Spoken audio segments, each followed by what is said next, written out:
Ed Viesters lives and trains in Seattle. 2 weeks before leaving for the mountain, the climbers joined him at the University of Washington for baseline tests. Dr. Brownie Shaney looks for physiological clues that determine who will perform well at altitude. One determinant is lung capacity. Is it important to have big lungs? Yes, it is, because in that regard you can move more air, obtain more oxygen within the lungs that then the blood can pick up and deliver to the muscle tissues. When we breathe in, oxygen molecules pass through the lungs into the air sacs. Here, purple oxygen-deficient blood cells become revitalized and red with oxygen and are pumped by the heart throughout the body. Dr. Shaney measures the climbers' heart rates and ability to work. Carter is well above average. At the elite level are Ed Viesters and David Brashears.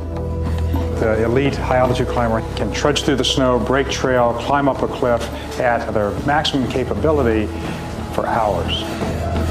Getting close? High on Everest, many climbers approach their maximum heart rate just gasping in the thin air. Okay. Some may collapse, unable to go on. Good job, good job. The amount of oxygen in Carter's blood is measured by Dr. Howard Donner. Carter, this little machine that goes beep next to you is an oximeter. The top number here is your saturation, which is a measurement of the amount of oxygen in your blood. 100% means that you're completely saturated, which is what we'd expect close to sea level. As you go higher, this number is going to drop.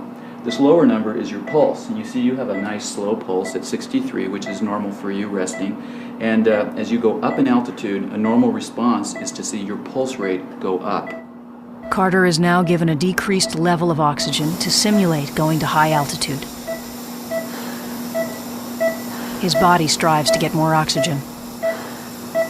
As Carter's blood oxygen saturation falls, his breathing increases and his heart speeds up, trying to pump more blood made red with oxygen to his organs.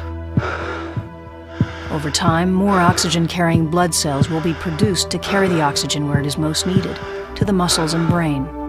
These physiological changes are called acclimatization, and they enable a person to survive at high altitude. You're getting a little bit higher altitude. You feeling all right? Okay. Due to this sudden exposure to high altitude, Carter's oxygen saturation plummets.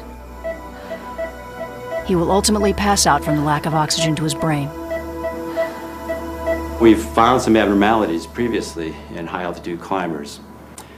Dr. Peter Hackett addresses the climbers on the effects of decreased oxygen to the brain. One of the more pressing questions in high-altitude medicine is, does climbing to extreme altitude cause brain damage? And we're going to be looking at that in a number of ways. One is by MRI scans. Some work indicates that some climbers who go to extreme altitude without oxygen do come back with slightly smaller brains. If cells of the brain actually die, the brain will get smaller. That's what happens with strokes and other things that cause brain cells to die. So we'll look at the volumes of the brain by these special scans. These are unusual people, and they're going to a very unusual place. So there's some opportunities here. David and Ed have been to altitude many times, and we might expect them to react a little bit differently than David Carter, who is a relative newcomer at these kind of extreme altitudes. I've lived by the river for 20 years and only twice before. Psychometric testing will reveal subtle changes in the climber's abilities to process information as they go higher. What we will expect to see is that there's a slowing in speech, there'll be a slowing in reaction time. We may see a lot of misspeaks. They won't say things quite the way they would at sea level.